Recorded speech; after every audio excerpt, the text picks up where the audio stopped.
2-1. Dabo Swinney, he was on his weekly coaches show.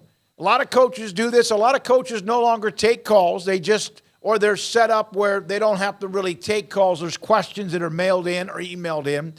Dabo Swinney last night took a call from a 14-year-old and Tyler from Spartanburg. They've confirmed he's 14 years old? Yeah.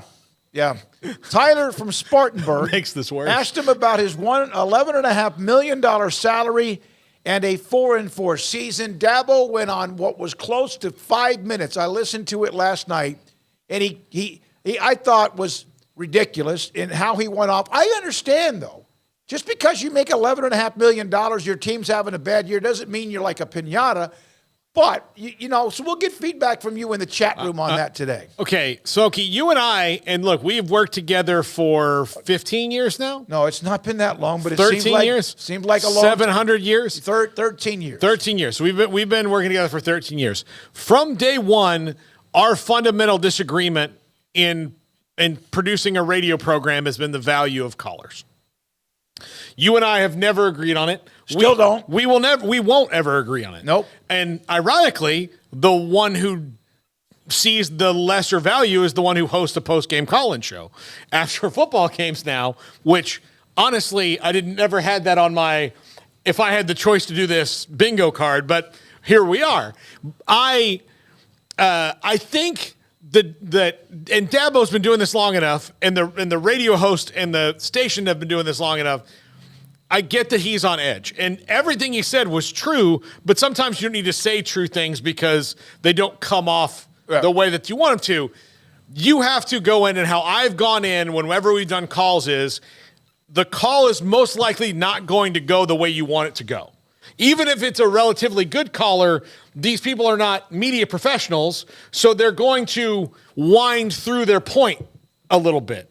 So not that there aren't good callers, sometimes it takes even a good caller longer to get to their point. And they should not have let this kid go on as long as he did, for one. And two, Dabo Swinney should not have gotten as mad as he did, because you should have the expectation that when you're 4-4, there's going to be more darts than when you're 8-0. And I think part of that's the problem is that they've not been 4-4, so this is new territory for him. They've been so good, he's not used to it. But when you say there should be more appreciation than criticism, than expectation is what he said. Okay, you're right. People need to, like sports fans, 100% of them need to be more appreciative of what's going on when it's good. But you should also not say that because it comes across like, well, if I wasn't here, look how bad it would be. Well, I see. There's for and against here.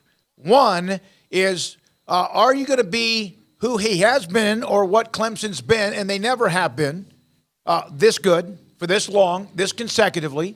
No matter even Danny Ford had won a national title, and before that, I forgot the guy's name. He was one of the great names of all time. And I'm not being disingenuous when I say that. You better watch out and better enjoy what you have, because if there's any example, look around locally.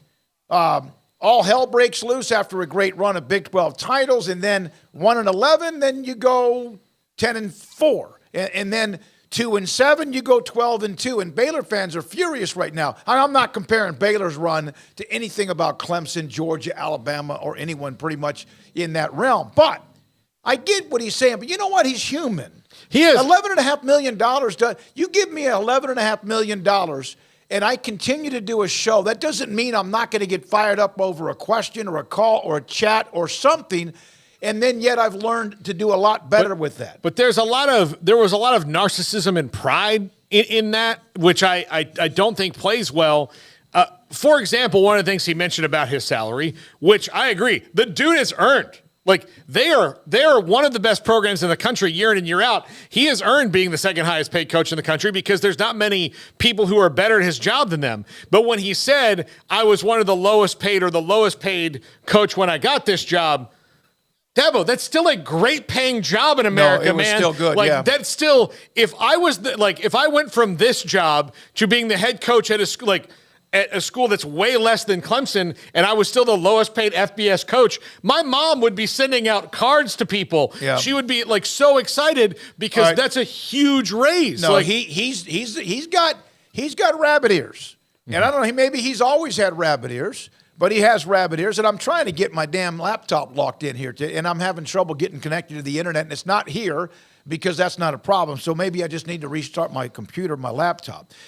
Today at his press conference, his regular weekly press conference, Dabo Swinney arrived and wished everybody happy Halloween, and then asked reporters who they are dressing up. And Phil Kornbluth answers, "I'm Tyler from Spartanburg," which I thought was greatness, Phil.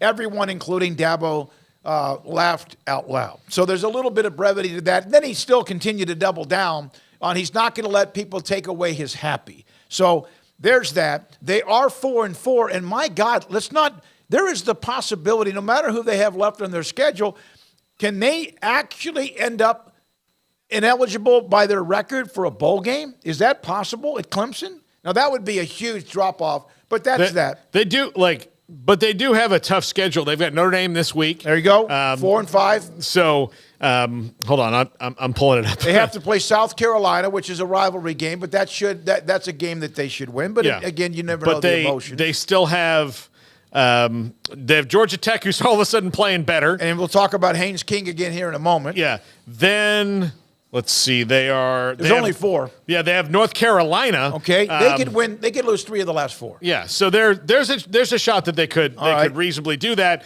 I don't think that's going to happen. And look, he's not. You don't think they're going to lose 3 of the last 4? Notre Dame, North Carolina, and who? And Georgia Tech. Okay, but and then South Carolina. Yeah. I don't of those. I don't think they're going to. I think they could reasonably split it and be a 6-6 team. He's not wrong. We've talked enough about him. He's not wrong though that they're a lot of fumbles away from being a lot better, but that's part of it. That's part of the deal. That's part of it. When you're not good, you have mistakes, and you cannot. Your room for error is not nearly as good. Now, Connor Stalions